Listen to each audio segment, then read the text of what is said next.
Welcome back to this Let's Play of The Last Remnant. Last time we picked up the Mystic Seal formation, and I'm going to show it off here. I'm going to need the right things to spawn in this area, though. I think there's some further down there. What I'm looking for are crabs. I have to kill, I think, 7 of them. And that's not 7 groups, that's 7 individual crabs. For a guild task. One that I could have done a time ago, but I really just didn't care about. But I'm going to use it just as a demonstration of what Mystic Seal formation does. There are 5 crabs here. And I will more or less only be using Mystic Seal formation off-screen. I avoid doing fights on-screen because you'll understand why I'm saying. Yep, we're all hitting for 0 damage. So from the standpoint of wanting to grind, it's very useful because unless you're continuing to reassess into something else, they just develop weapon skills. It also makes any spell-based healing much less effective, which makes grinding some of the lower level, remedies more easier. Sweet! Only in death does one cease to grow. Some arts will still do damage. I mean, if you have somebody like Rush, who is currently set up as a rather vicious melee character, Let's do this! hit something, he'll still do some damage, as long as he's using an art. If he's using a basic attack, it's just nothing. Arts in general will do some damage, but not consistent. You'll see with some of the lower level mystic arts that they just, they hit like 300 damage and they do 2,000 damage. Using this formation, more or less you can grind on it. You don't have to find a really high hit point monster to beat on to practice skills. You just whatever comes up available. It's also handy for learning Arcana, just from the standpoint of you can not kill the monster until you pull off the form. But one of my standard tactics, where when I'm fighting monsters, I just sort of hit them with my melee attacks until somebody decides to reassess into something more powerful.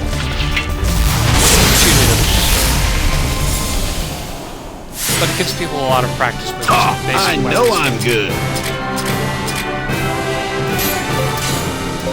And that should be enough crabs for that little guild task. We're just going to feed out of here. I've been doing a lot of these guild tasks off-screen, but mostly because they're about as tedious as that one. It's just, go find X number of a monster and kill him. There's a couple uniques, or rare monsters that are part of guild tasks, and I'll show some of the more important ones, but the ones that are not quite so useful, I'm just going to ignore. I'm just going to do them off screen. I assume if people want me to show everything, I can, but it gets very tedious very fast. Especially because for most enemies, I'm doing them in Mystic Seal formation, and so that the fights just drag on and on and on, which is good from a standpoint of practicing skills, but bad from a standpoint it's probably mind-numbingly boring to watch. Loki there will eventually, like Ragu, give us a quest, but he's not being very cooperative, and his quest, there's no urgency to it.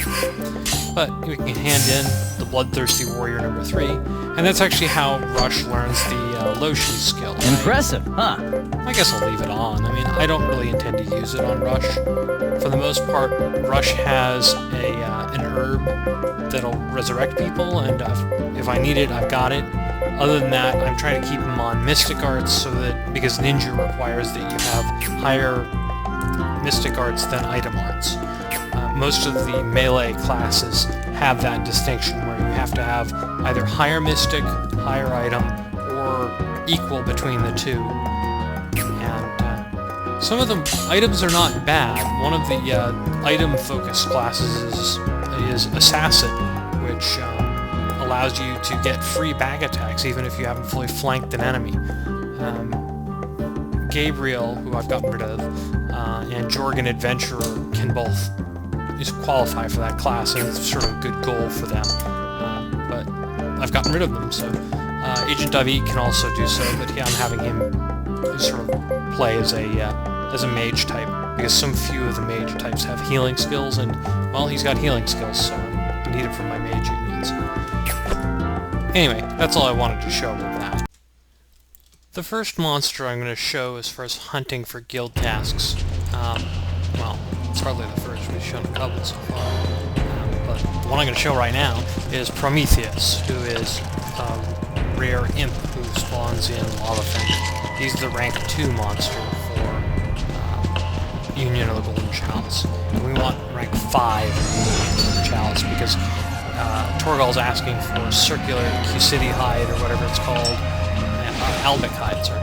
And that requires one of the magazines, and to get one of those magazines you have to go through Mount Vacal for some Burnhilders to get rank 5. However, to get rank 5 you gotta get rank 4, and to get rank 4 you gotta get rank so on and so forth.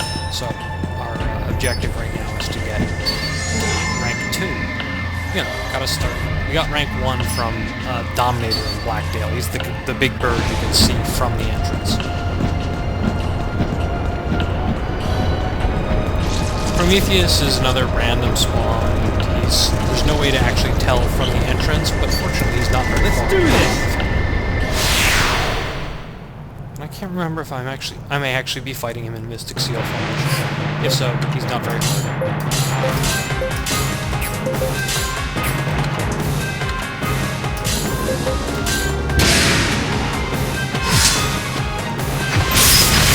Honestly, other than the optional content,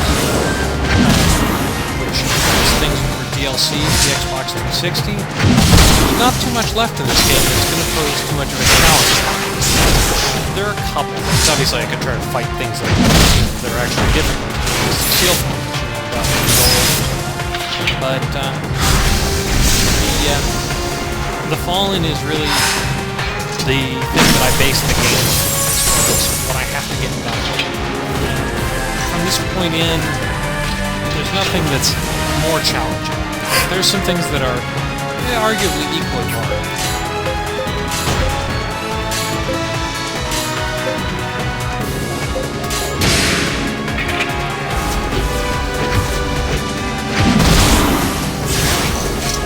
Now, in Mystic Seal formation, you'll notice that Vitalize doesn't actually heal.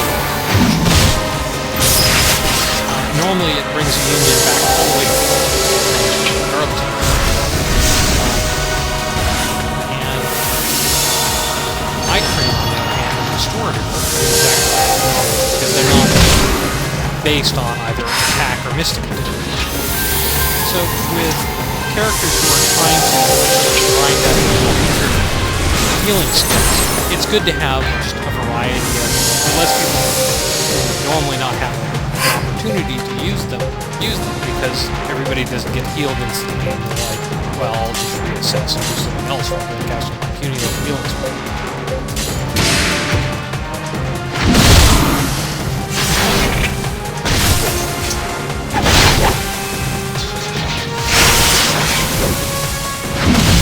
The first thing I fought actually once I got Mystic Seal formation was I went into the 6th path again and found some big beetles down there. Tried to fight 6 of them at once. That was actually an interesting fight. Normally they're kind of a pushover because while they have lots of hit points, they don't actually do any damage. When you can't actually kill them, can't heal for them, it suddenly becomes less tricky. They still don't do enough damage to really hurt you, so.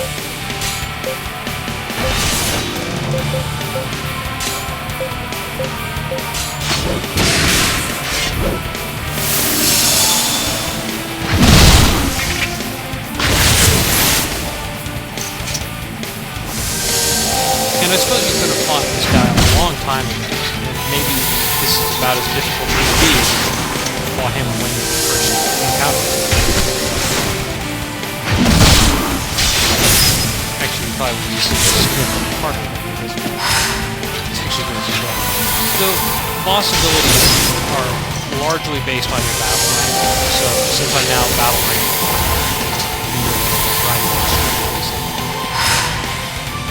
it's actually got a couple of attacks on this thing.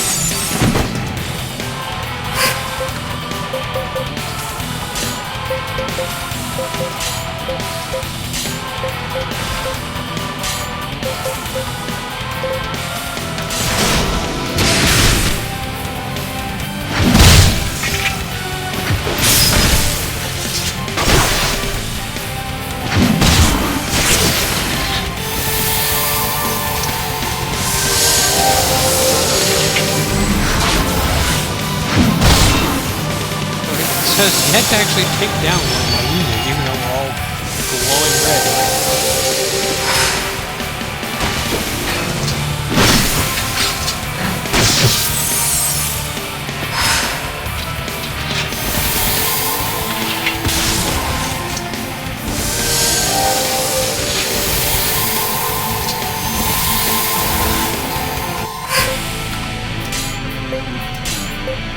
And this is good sort of arts practice, and I guess there's some value in that, but yeah, I'm not going to subject you, the viewer, to any more of it than necessary.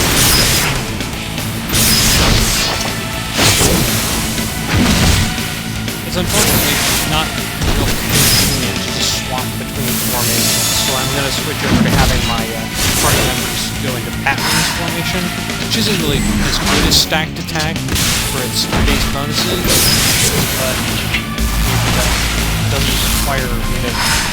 It's right next to Mystic Seal on the list. If you're wondering why am I using Batman's, well, that's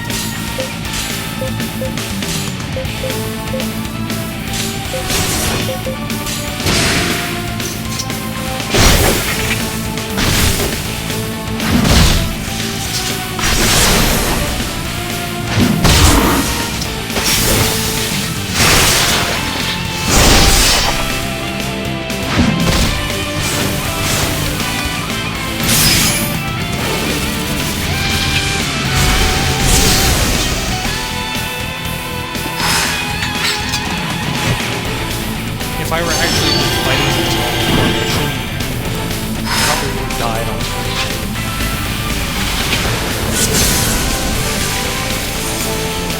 but I'm not. Sweet! Yeah! There is no limit to my strength. I'll try this baby out as soon as I can. Stronger. I feel like I've grown. You always... There are some of these enemies where you instantly capture them. I usually just break them up anyways. I don't have any Dark Fiend bones. I don't know what they're used for, but... There are some crafting recipes that only unlock once you have one of every item in the game. I may bother with that, but don't count. Okay, later. There are some of the items which are rare drops, and it's just like, well, do I really care about them? Not really. There's an Xbox 360 achievement that requires you to actually do that, because it requires you to make the Ragnarok, which is an accessory that uses the Get Dameron. And, yeah, it's great, I guess. That's probably enough for this episode. I'm just walking out of Lava Fender here. And we'll see you next time when we hunt down the monster for the rank 3. See you then.